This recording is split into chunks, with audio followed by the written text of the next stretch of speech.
Hey there, I know you're on a journey from grief to growth, just like I am, and you may be looking for tools to help you live a more soul aligned life. Well, head over to my Grief to Growth store. It's your one stop shop for inspiration, for healing, and for transformation. Inside there, you're going to find some free resources to help you get started. You'll find guided meditations to calm your mind and reconnect with your spirit. You'll find signed copies of my book, Gems of Healing. You'll find my brand new Oracle deck to help you tap into daily divine guidance. And there's some powerful mini courses designed to fit in your busy life and move you forward one gentle step at a time. So whether you're deep in grief, seeking spiritual growth, or just ready for a reset, there's something waiting for you right now. Just go to grieftogrowth.com/store, grief numeral 2 growth.com/store, and start exploring. Close your eyes and imagine. What if the things in life that cause us the greatest pain, the things that bring us grief, are challenges? Challenges designed to help us grow, to ultimately become what we were always meant to be. We feel like we've been buried, but what if, like a seed, we've been planted? And having been planted, we grow to become a mighty tree. Now, open your eyes. Open your eyes to this way of viewing life. Come with me as we explore your true, infinite, eternal nature. This is Grief to Growth, and I am your host, Brian Smith. Hi there, welcome to Grief to Growth. I'm your host, Brian Smith, and whether you're tuning in for the very first time or you've been walking on this journey with me for a while, I'm truly grateful that you're here. This show is a place for healing, for discovery, and for connection. We explore the big questions of life, who we are, why we're here, and what happens when we leave. If you're navigating life after loss, if you're wrestling with grief, or if you're just seeking meaning in your daily existence, you're not alone. And today's guest is one I know you're going to feel in your heart. My guest is Betsy Thibaud Stephenson. She's a mother, a writer, and a fierce advocate for honest grief. In just 6 weeks in 2022, Betsy experienced the unimaginable. She lost her beloved son, Charlie, to suicide, her mother-in-law to dementia, and her family dog to cancer. But rather than avoid her pain, Betsy chose to move through it, embracing grief not as something to get over, but as a lifelong companion and a life forever changed. She's here today to talk about her book, Blackbird, a mother's reflection on loss, grief, and life after suicide. Betsy was told what many grieving writers hear, which was write from your scar, not your wound. But she wanted to write through her grief. We're going to talk about what that means. In our conversation, we're going to talk about Charlie, his light, his complexity, and his sudden passing just 11 weeks after first expressing thoughts of self-harm. We're going to explore the unexpected physical symptoms of grief, the social anxiety that comes with it, and how Betsy fought not to lose herself in the silence. So this is an episode for anyone walking through profound loss and a call to create space for truth-telling in our grief. So with that, I want to welcome Betsy Stephenson. Thank you so much for having me today. Betsy, thanks for being here. I always like to start when someone has lost a child, as I have. Tell me about your son. I love those words. Charlie, I'm getting wobbly already. Charlie's my youngest. He has 2 older sisters. He died when he was 21. And his entire life, he was the easy kid. Family dynamics are a real thing. And he was always the one who was like Mr. Chill. The room would be chaotic with noise and excitement and chaos and disruption, and he would just be sitting there, even as a toddler, playing with his toys or watching it all happen. And that really was his true personality, even as he grew older and, middle school and teenage years and high school and college. He was an observer. He was quiet, but he wasn't shy. He was easy to get talking to. And in fact, he had a wicked sense of humor, kind of impish, and he would wait for just the right moment to make the really clever comment or observation. He liked to catch people off guard, but he was he was a very deep feeling person. Hmm. And so he became the guy that people turned to. Hmm. He was the one that his friends knew they could count on to listen to them or let them vent or be with them when they were struggling. And this even, or just needed companionship, Hmm. when he lived in a dorm, there were I heard after he died, there was a whole group of freshman boys who would automatically walk through the door at the end of the day and go straight to Charlie's room. Hmm. And he was older. So that, he pulled people in that way. They felt safe with him, you Hmm. know? And then when he got to college, he's a guy's guy. He was in a fraternity. He did all the fraternity things.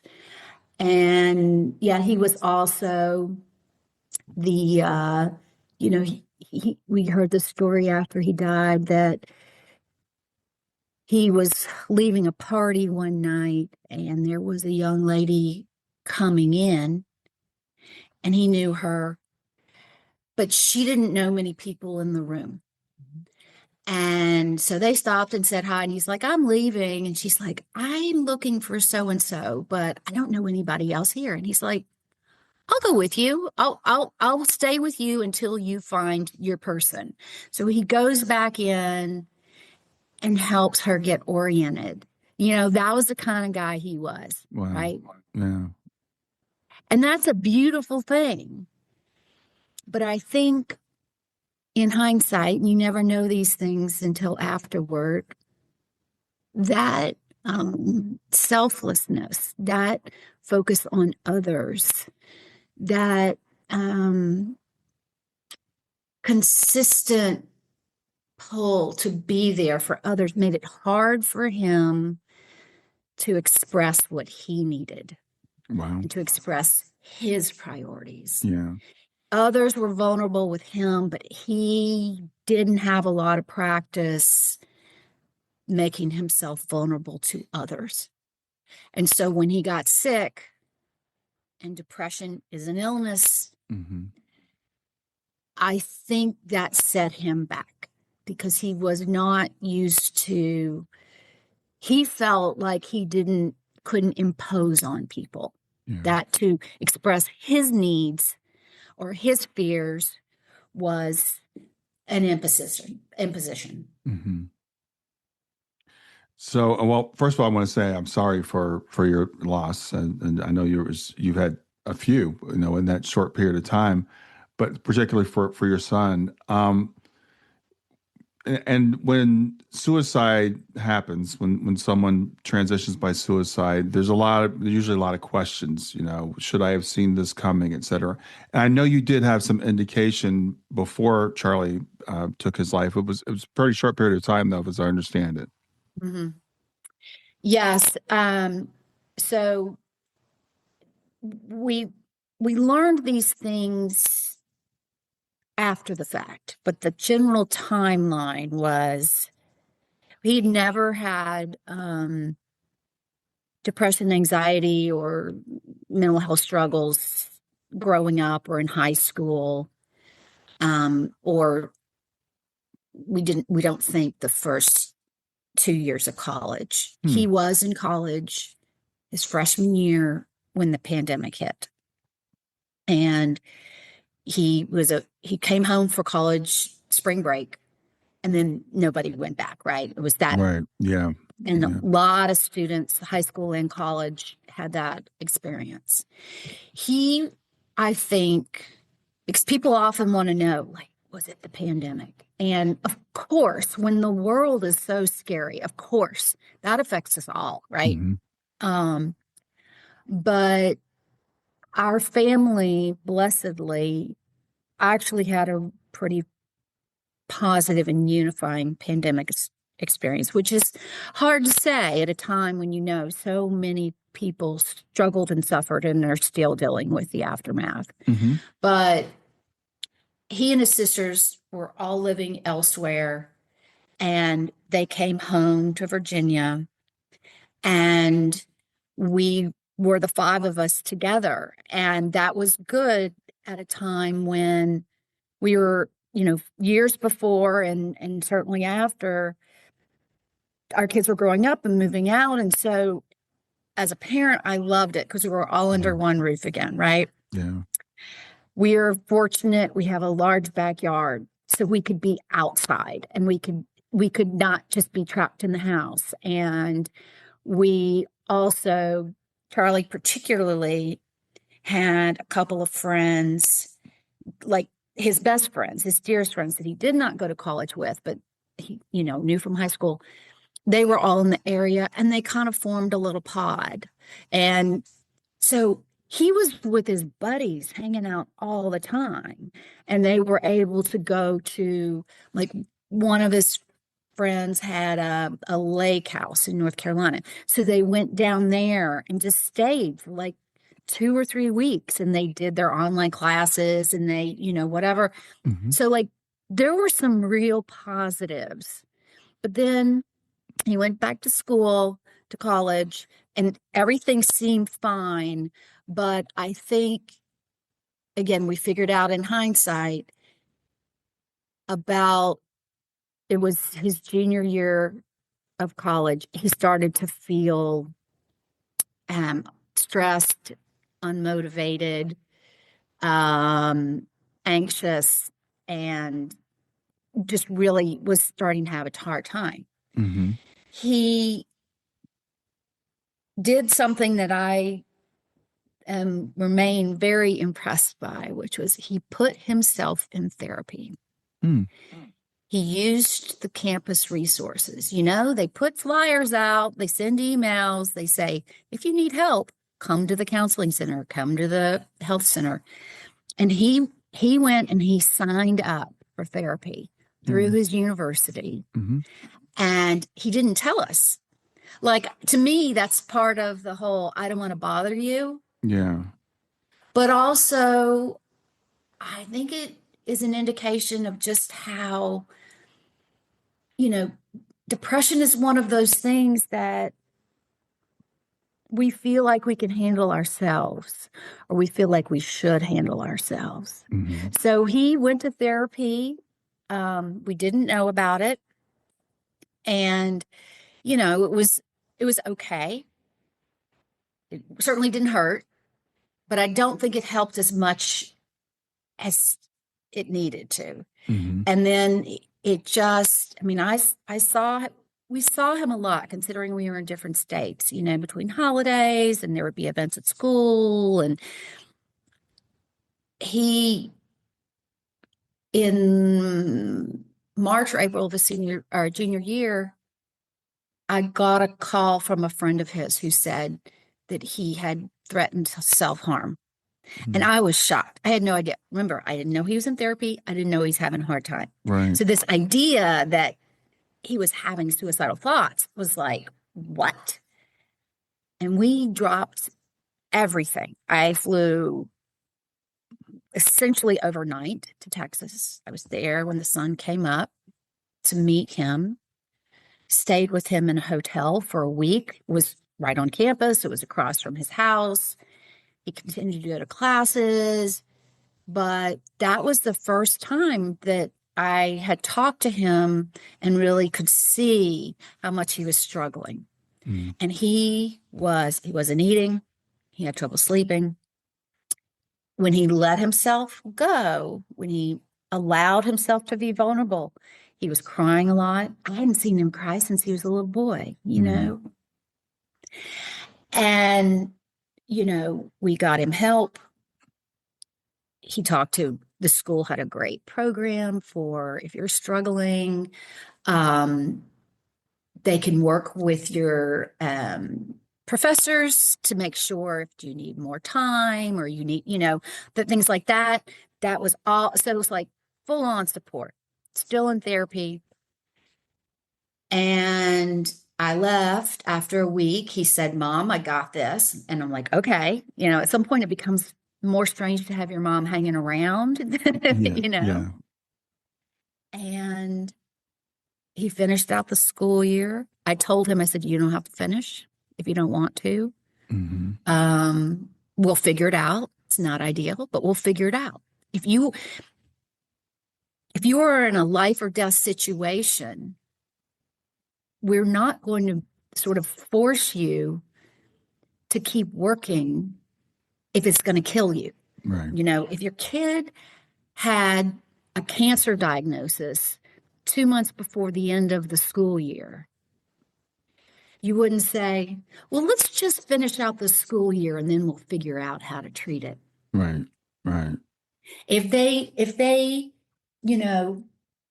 got sick with a serious illness 3 weeks before at the end of football season, you wouldn't say, well, just keep playing. It's your junior year. It's important. Keep playing. Right. And then we'll figure out how to do it. No, you'd stop everything. And you would say, how do we get you well? We'll deal with the rest later. And that was my attitude about Charlie's suicidal thoughts. Mm-hmm. I said, if you can't do this, we will find a way. We will support you. First and foremost, we want you to be safe. He's like, I'm okay. I'm okay. So we knew he was seeing a therapist. We were checking in on him all the time. We had some friends checking in on him. He came home a few times. We met up for a family graduation. He did seem like he was struggling, but he was on it.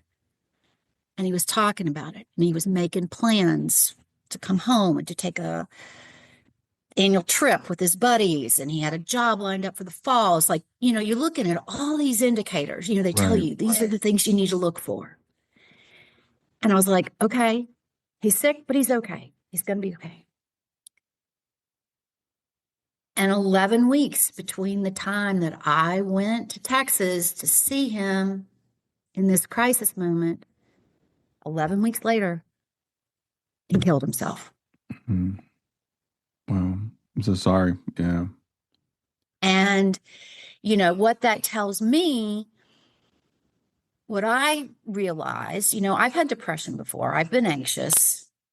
I've been treated for it, sometimes with medicine, sometimes not, thought talk therapy, exercise, all this. I thought I really understood this disease. Mm-hmm.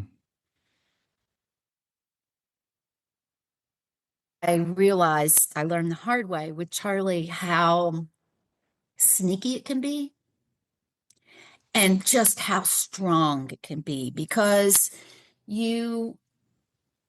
people think of depression as a quiet disease. In a lot of ways it is, although one big symptom is anger. Mm-hmm. People don't always realize that. They think I'm depressed, so I'm still and I'm quiet and I sleep. And that's true. That's all true. Mm-hmm. But because of that sort of quiet, reputation, I know I underestimated how strong it could be. Yeah. And it is powerful.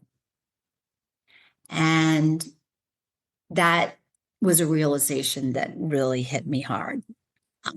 Because I felt like if you're ministering to it, you're taking care of it, it's manageable and it's not going to get you.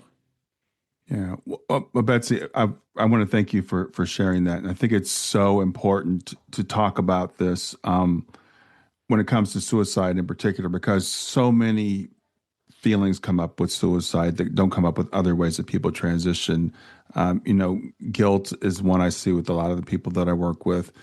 I should have known better. I should have seen it coming. If I had just done this one thing, then they, if I just told them I love them more, you did everything that anybody could physically be expected to do. And I hope people that are listening to this understand that if your loved one has transitioned by suicide, it's not your fault. It's not because you didn't do something, or if you loved them more, you could have kept them here or anything like that. Stay with us. We'll be right back. I'm excited to announce I have a great new resource. It's called GEMS, 4 Steps to Move from Grief to Joy. And what it is, it's 4 things that I've found that I do on a daily basis to help me to navigate my grief. And I'm offering it to you free of charge. It's a free download. Just go to my website, www.grieftogrowth.com/gems, GEMS, and grab it there for free. I hope you enjoy it. Yeah, and that is a really hard. I mean, it's just sitting here as a parent on the other side of this. Sure. You know, a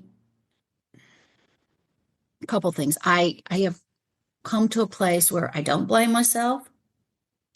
I don't hold myself fully responsible. But as a mom, I'm just being honest, I can't quite let myself off the hook, right? Mm-hmm. It's our job as parents to protect our children. Sure. That's me. I'm not saying other people should feel that way, but that is where I have come on was that is I have to live with this for the rest of my life. Mm-hmm. So in my grief journey, that's been my focus, not absolution, not getting over it. It's how do I live with this? Mm-hmm. And there's the grief, and there's the shame, and then there's the, kind of just fundamental, I'm a parent. I need to protect my children. And the way that I have approached this is, if anything big happens in our life, especially something that's painful, divorce, loss, losing a job, losing a home, relationships gone wrong, betrayal, anything big that hurts, I really feel that you have to come up with the story that you tell yourself, right? Mm-hmm. And it's your story. Right. It's not what your neighbors think. It's not even what your partner thinks. It's certainly not what strangers think. Right. What is your story that is going to enable you to continue to live Mm-hmm. and move forward? And the only way to get to that story is you have to be brutally honest with yourself. You have to go there. You have to take every what if and follow it to its endpoint. Mm. So for me, what if I had made him stay home that summer instead of letting him live in his college town? What if he were under my roof? Right? Seems obvious. He's not living in a group house with a bunch of fantastic people, but 21-year-olds. Maybe if he were home, he wouldn't have done it. And I have to go down every scenario and every possibility. And sometimes it goes to an ugly place.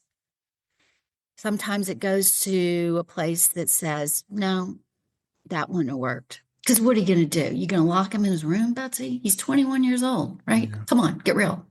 Yeah. No, you're not. You have to see all those things through. And for someone with suicide, but I would even say traumatic loss, accidents, maybe illnesses that aren't necessarily detected, things like that. You have to go you have to be honest with yourself. This is not to anybody else. You don't know anybody anything. This is for you. Mm-hmm. And then I had to accept that most of those questions did not have answers. Mm-hmm. I will never know. No one will ever know. So, but only through going deep into them and being honest with myself could I come to a place and say, well, this is not something the universe is ever going to let me know. Yeah. And then you hold that and you say, it is what it is. I can't make it anything else. Yeah.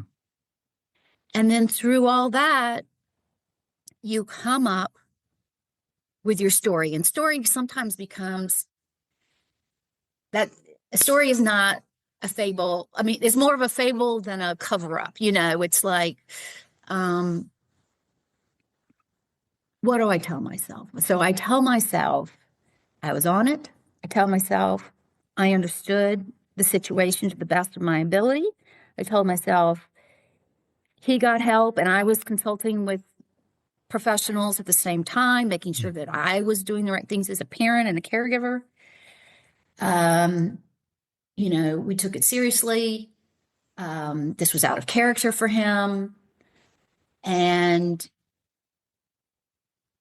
he got really sick unexpectedly and he thought he could handle it and he couldn't. Yeah. My husband's story is a little different, not hugely different, but he has ideas about things that were sort of triggering events or culprits or, things.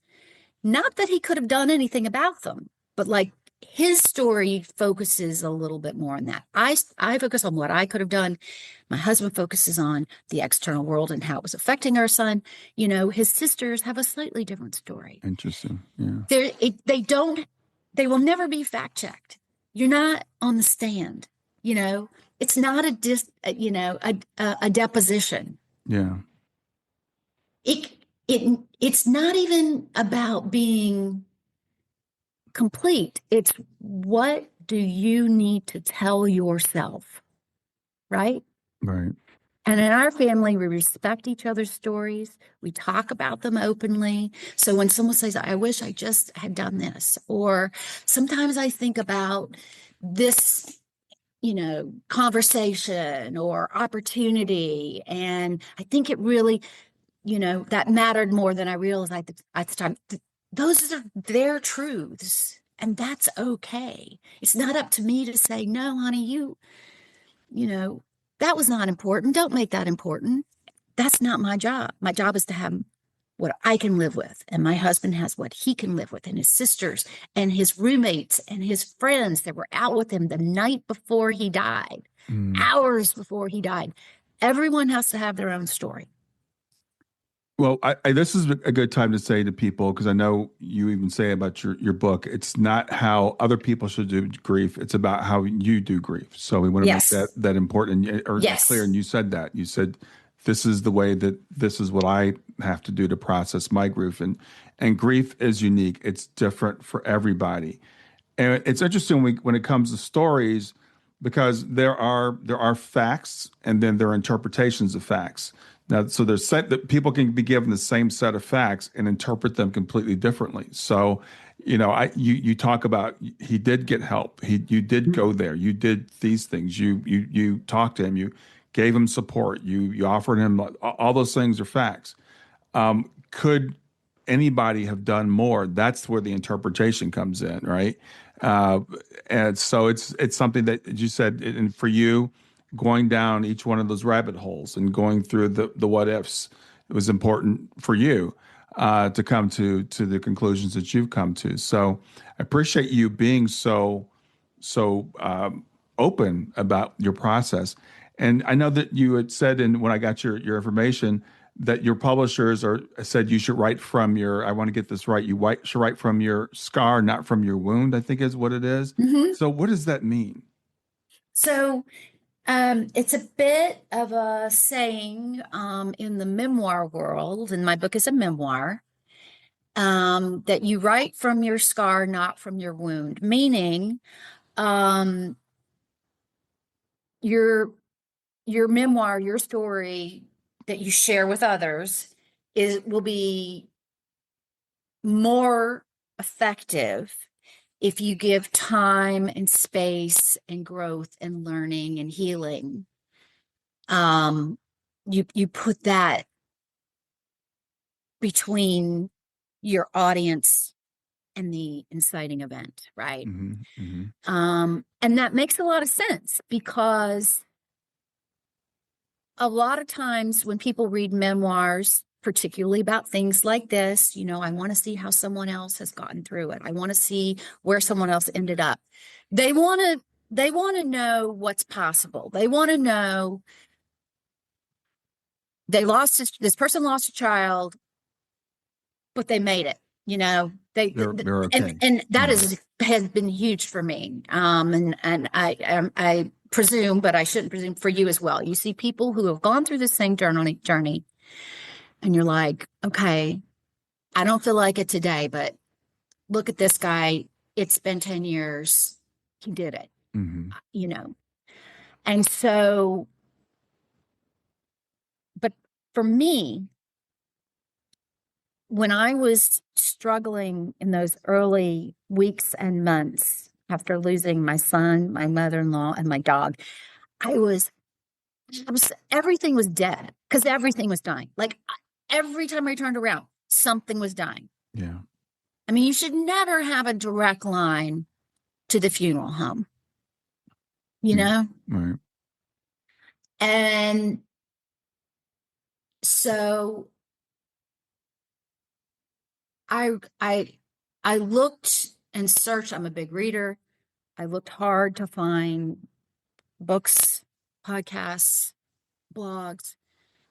This is not a new topic. It is covered. It is very, there's a lot out there. And what I found was that for books, things fall into two categories. Self-help, which is written by experts in their field. They usually have letters after their name, and thank God they dedicate their lives to understanding different aspects of grief or mental health or, motivation or whatever it is. And so that's filled with really important perspective, but also advice. And they're qualified to give advice, right? Or their memoirs. And we learn from other people's experiences. We feel seen and heard. Oh, they went through this too, and this is how they handle it. So there's a lot of value there.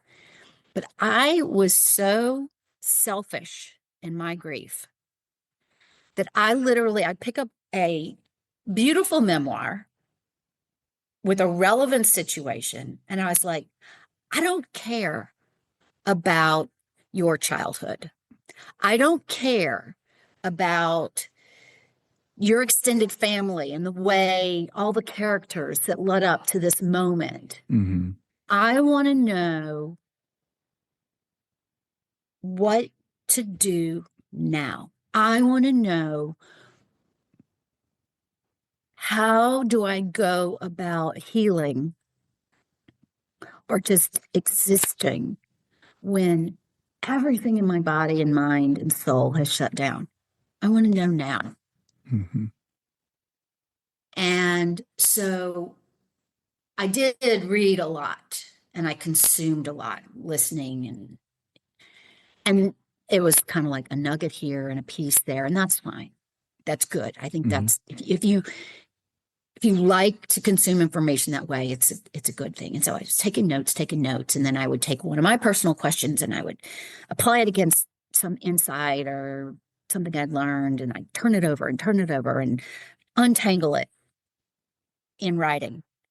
And then I realized that what I needed to do was write a book that dealt with that raw moment and those ugly, ugly thoughts directed at me, myself, at Charlie, at the universe and God. People who said stupid things to me like, don't you wish his friends could have done something? Yeah. Yeah. I mean, come on. No. Yeah. And so dealing with all that, the wound, without the benefit of time and building up the scar tissue. I just hit the 3-year anniversary of Charlie's death. Right. And I do have a lot of scar tissue, but I feel like I got it the healthy way, not by slapping a Band-Aid on it and just saying, hold your breath until it heals. I mean, I wanted to be exposed and out there, and I wanted my environment and my body to do the work. Yeah. Well, I think one of the biggest things with grief is we have to process it. We have to go through it. We can't go around it. We can't avoid it. And you decide, "Hey, I'm gonna dive right into this." Yeah. And I don't want to gloss over the fact that you also lost your mother-in-law and your dog during this period. So tell us about that experience. It was so stunningly horrible. Um, I talked about Charlie and how we had 11 weeks between learning he was struggling till he died. He was 21. On the other end of the spectrum, we had my mother-in-law who'd had dementia. Her illness was a very slow burn. She had symptoms for more than 10 years. Mm-hmm. And she was in a great care facility 2 miles from our house. And she had been in memory care, so, kind of a nursing place for 4 years? No, 3 years. 3 years? A while, And so we were we anticipated losing her. She was in her mid-80s. And even though it's slow, you can see, they lose certain abilities. Mm-hmm. And she wasn't talking very much. She barely recognized her son, my husband, didn't recognize me. We take the kids, our grown kids, and she didn't really recognize them. Mm-hmm. So we knew it was coming. And she had just, the nurses and doctors are great. They tell you, well, it's been 3 days since she could feed herself. And you're like, okay. So there's these little acceleration points. And my mother-in-law had just hit one of those little acceleration points. And the flags were coming more frequently when Charlie had his episode. Mm-hmm. And we believe part of our story, my story and my husband's story, is that one of the reasons he didn't turn to us more, and he we had open communication, all that, Sure. is that he knew we were consumed with taking care of his grandmother. Mm-hmm. So he wanted to take care of his health himself, which is fine. Sure. But it's a little bit of a unnecessary stoicism, that he had. Well, they're having to go to the nursing home every day to take care of Grammy. And I mean, she had care, but, Right. and he just didn't want to bother us. And so Charlie died. We're shocked. We're obliterated. We have his funeral service on a Friday. And I'd taken off from work between his death and his funeral. And then on Monday, I went back to the office, and my colleagues were fantastic, very supportive and gentle. And I mean, I was worthless anyway, but you just kind of have to ease back into life. Mm-hmm. And I'm on a call on a Zoom, and it's my first morning back. And my husband comes into the room and he says, "The nursing home called. We need to go right now." Oh, wow. And so I told my colleagues, I said, "You're not going to believe this, but I need to go be with my mother-in-law." Yeah. And so we went, and she hung on for like 2 days. So we would go back and forth. And we are in deep grief our son had died a few weeks before. Like we were 2 weeks before. We were barely functioning. Right. And then, she passed peacefully, quietly. And, we'd spend a lot of time at her bedside. And unlike our son, who had this violent death, out of the blue, she had this very protracted illness. She was in her 80s. And the contrast between the two was to be in the middle of that. Because it's literally both sides Exactly. of the grief story. Yeah. And you always say, which would you rather know? You want to know what's coming? Or do you want we to always just play that game, right? Which is better? Play that game. They're talk about something that doesn't have an answer, right? And we were in the middle of it. And I you can't, and in a way, I mean, that probably pushed me in my grief journey to more aggressively be a student of grief. I mean, I made it my job. I was like, everything around me is dying. So what am I going to do to take care of myself and get through this? And I couldn't lean on a trope or this is the way it should be, because I was hitting it from all sides. Right. And then your dog, when did that happen? 3 weeks later. And our dog was 10 years old. Family dog. Charlie loved her. Her name was Bear. And she had been diagnosed. She had tumors. She'd been diagnosed, again, right when Charlie had his distress episode. Oh, wow. So we're going through all this at the same time. I mean, like, Charlie's sick. Mother-in-law's getting sicker. We also lost a beloved aunt during that time. My husband had back surgery. Oh, and then the dog has cancer. This was all like bam, bam, bam. And then it all kind of just came to a head just weeks later.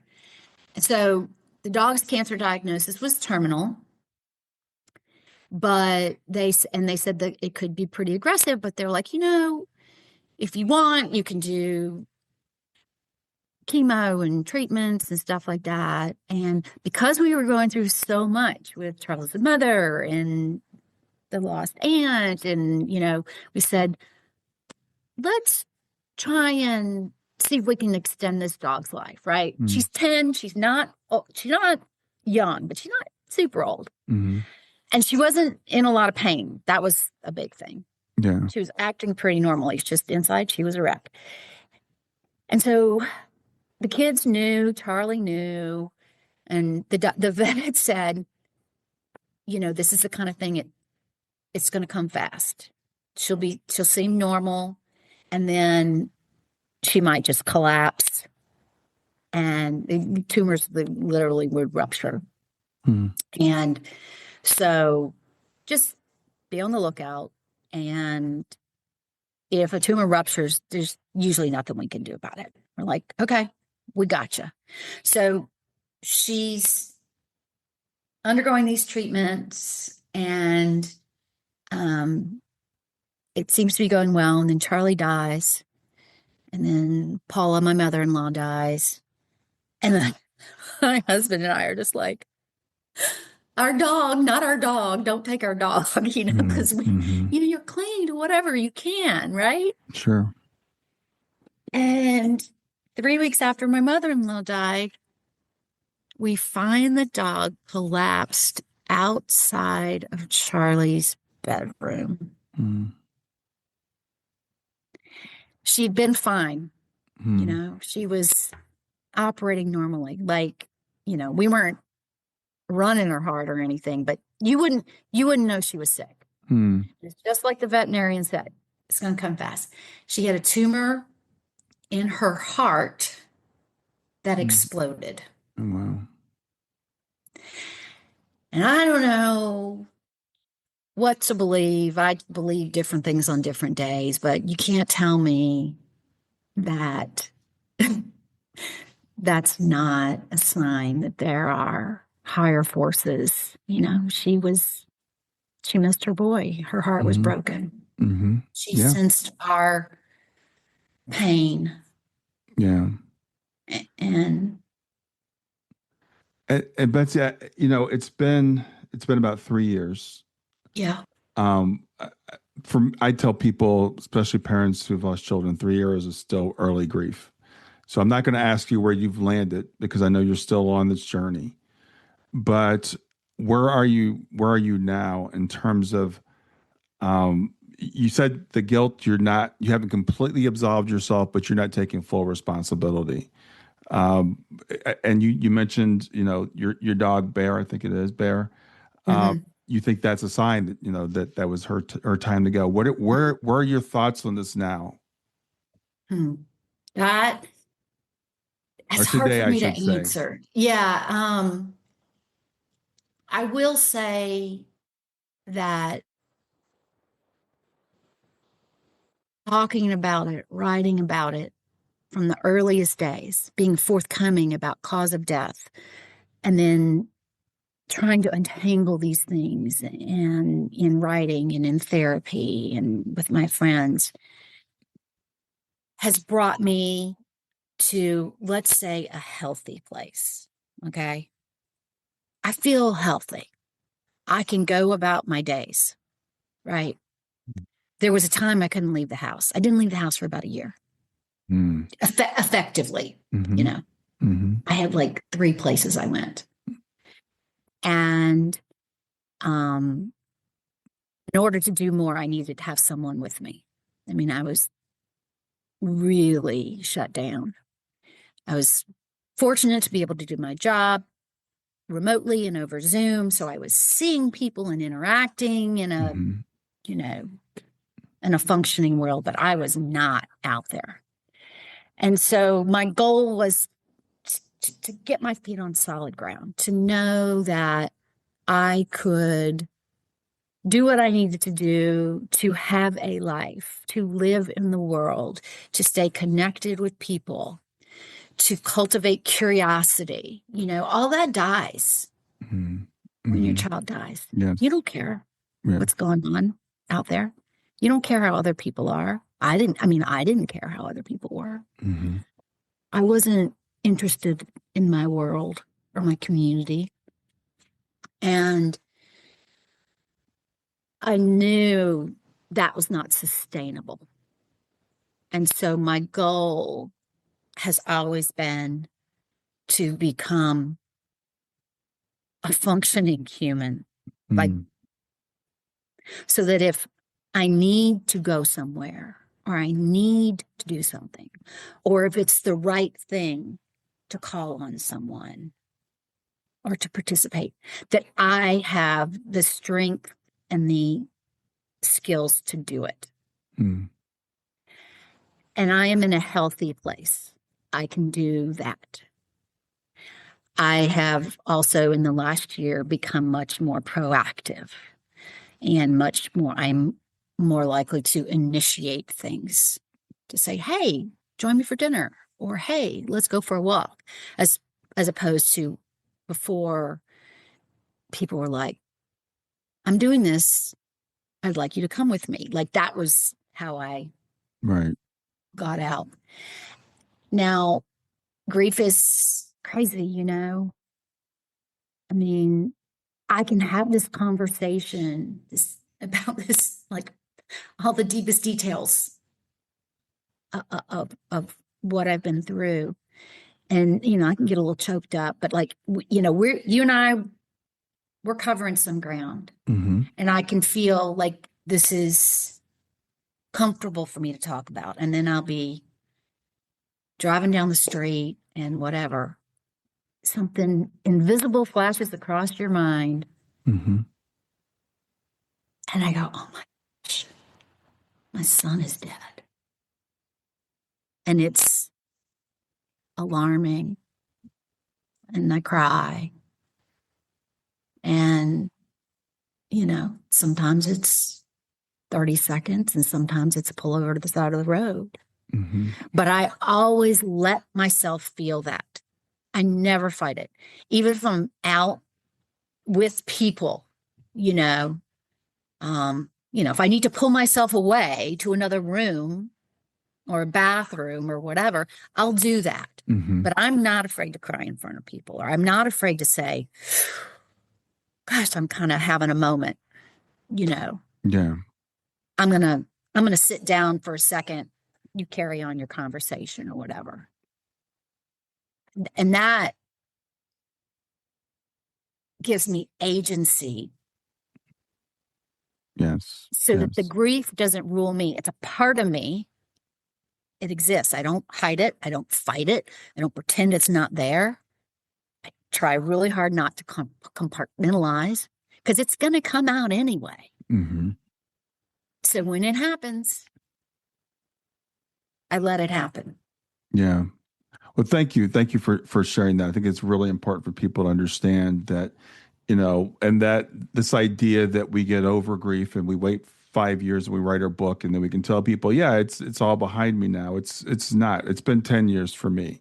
It was 10 years last month, about a month ago. And, there's still those moments. There's still those times you wake up and you go, I can't believe this is my life. And that's okay, and as you said, it might last for 30 seconds. It might last a little longer. For me, it doesn't last a whole day anymore. It certainly doesn't last for weeks like it used to. Yeah.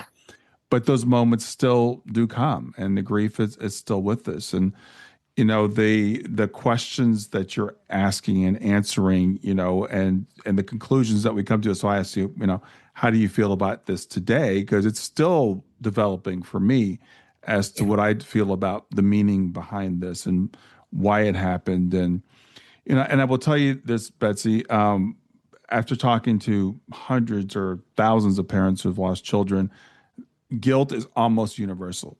It's been universal in my experience. I'm not going to say it's everybody, but it's been universal in my experience. Whether it's a child that passed from cancer, maybe I should have known sooner, or killed by a drunk driver. Maybe I shouldn't have let them go to that, go out with their boyfriend or whatever. We do play these what if games. What if I had done this? What if I had done that? And as you said, we all have to come to our own conclusions when it comes to that. And I think it's a process that we have to go through. I don't know anybody that hasn't gone through it. Right. I went through it. For me, it was really quick. I was like, this is not taking me to a good place. So I just said, I'm not doing this. But everybody has, it's on your own time. Yes, absolutely. And emphasizing a point you made earlier, this is how I did it. And this is what's worked for me.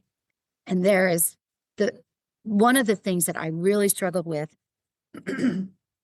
after Charlie died, and then with all this subsequent loss, here I am thinking I didn't parent correctly. I didn't fulfill my motherly duty. Mm-hmm.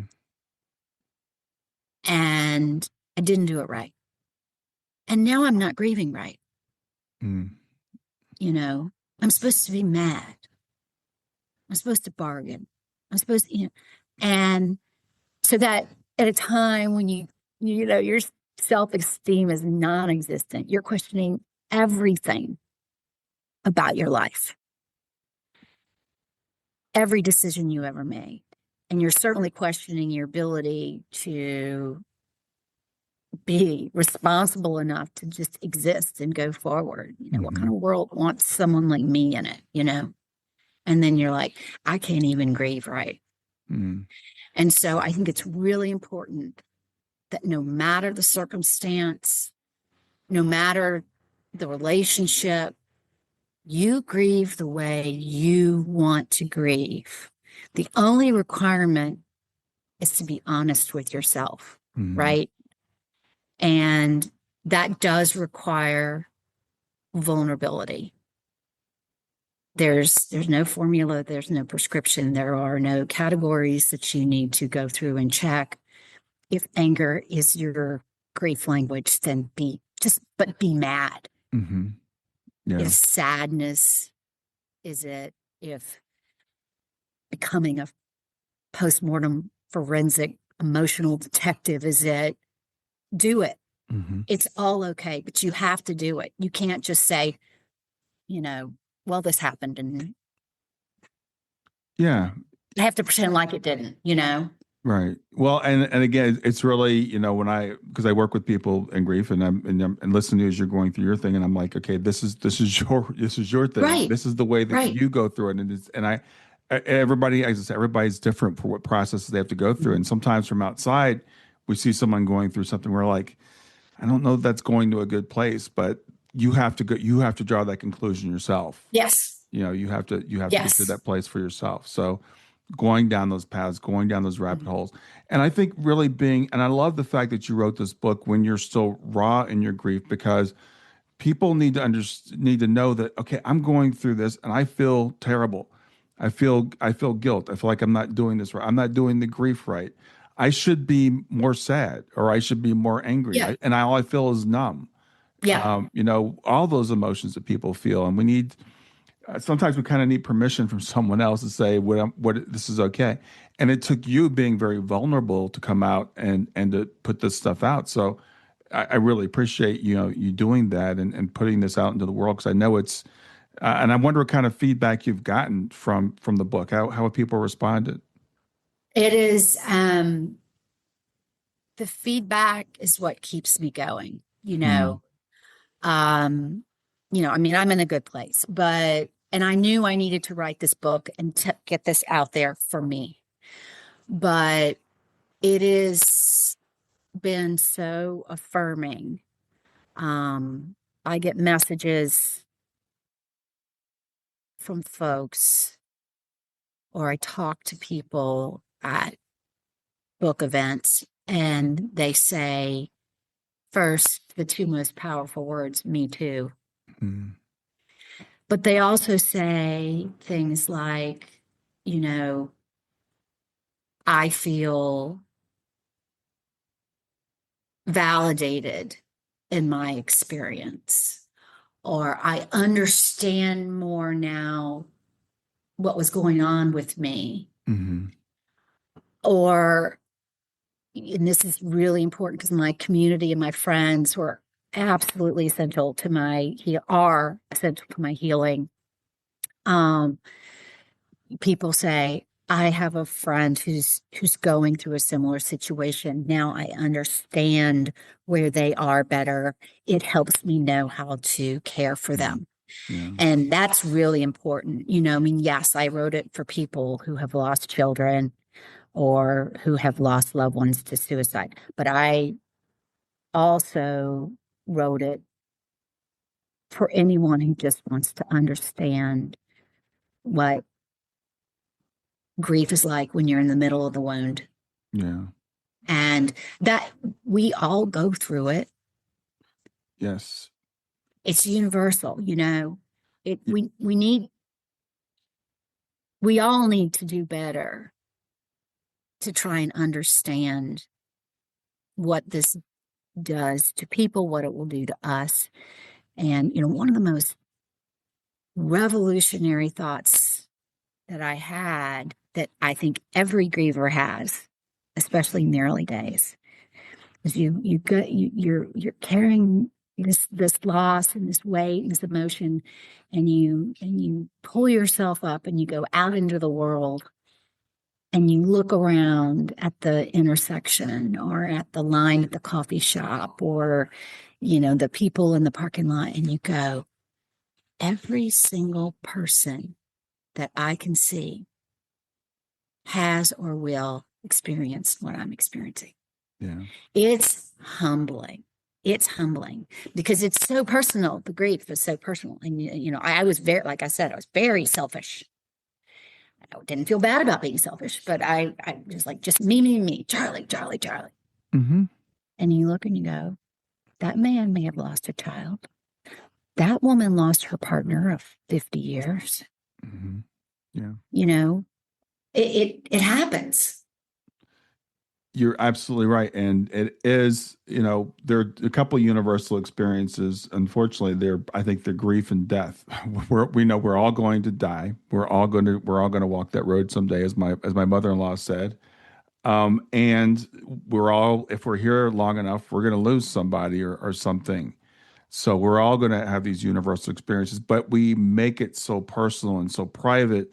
So as you're walking, as you said, you were standing in line at the coffee shop or the movie theater or whatever, you're looking at a person, you don't know what their grief is, but they've either experienced it or they're going to. They're going to, yeah. Yeah, and so we need people like you that puts that on display for people. Like this is a way to walk through it. This is, and there's some, it's good to, as you said, honesty is really important. Honoring your grief, having your grief witnessed is very important. Those things I think are Yes. universal. It's not, and I was talking to someone fairly recently. I found that shame is a big part of grief when people feel like I'm not doing it right, Yeah. or they're feeling some guilt that they don't want to speak out loud.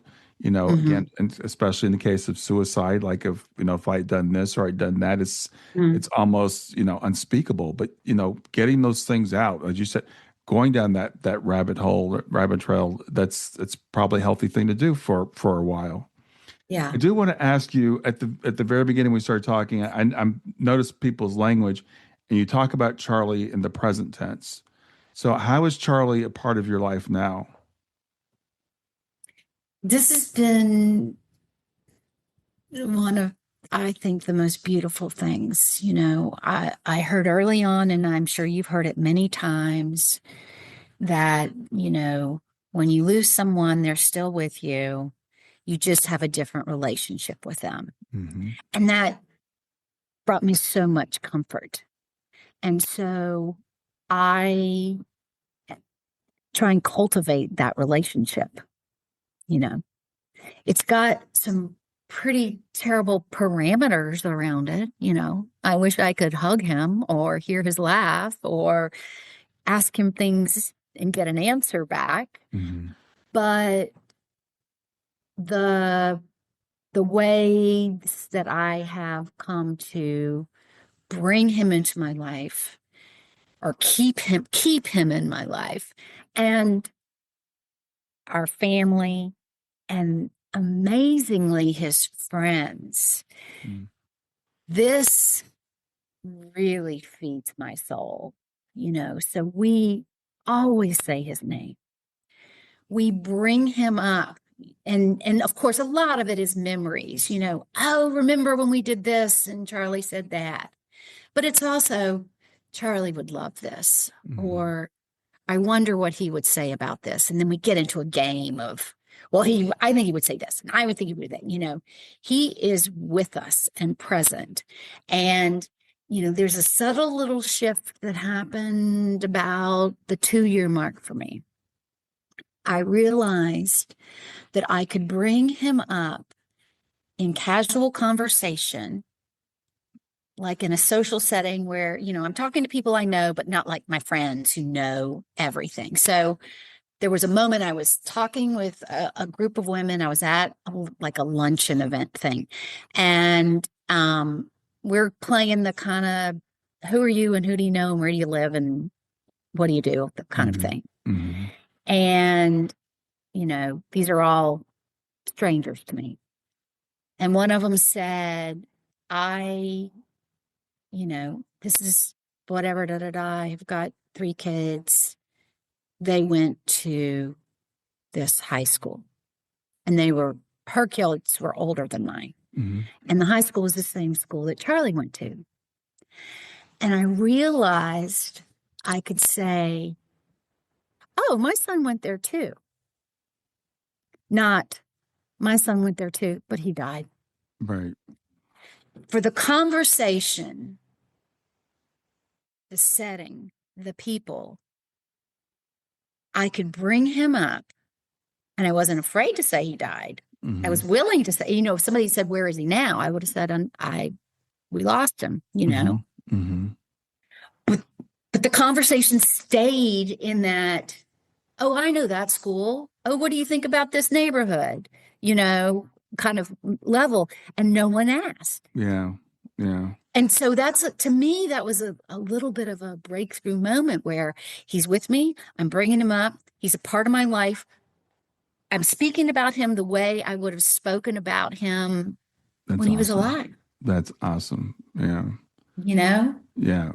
I know I've had those experiences, and it's funny because Shayna's with me. I was going to say, I know Shayna's with me, and I know that not that I would deny her anyway, but she's like, yeah, you're not denying me. So when people ask me how many kids I have, I have 2 girls, Yes, absolutely. And then if it goes, it depends on the situation, where it goes. And I've had situations where, I'm trying to spare their feelings because I don't really care. Yes. So, and finally it's like, okay, well, she's not here anymore. And then you get the, oh, I'm sorry. I'm like, it's okay. It's okay. But I love that he's still part of your family, and we're still a family of 4.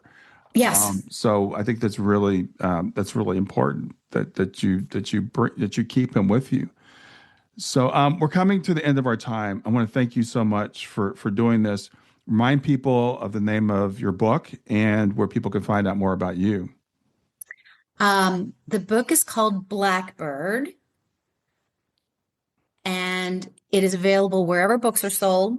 Amazon, you can go to a local bookstore and order it there, bookshop.org. I have a website, blackbirdbetsy.com. You can also order the book through there for a bit of a discount. But I have some resources about suicide and grief. And then I'm also on social media, primarily on Instagram. Blackbird Betsy 21 is my handle. Awesome. Well, Betsy, again, thank you for doing this today. Thank you for sharing Charlie and your mother-in-law and Bear with us. Thank you for being a model for what it's like to walk through grief. One way of walking through grief, right? That people can take what works for them. So thank you for doing this. Thank you for having me. All right. Have a great afternoon.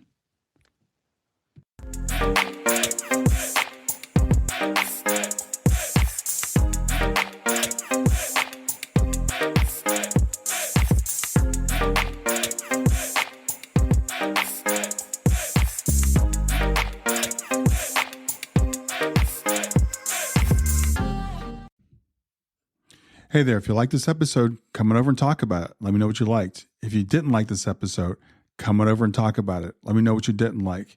Go to grieftogrowth.com/community and look for Talk About the Podcast. I'll see you there.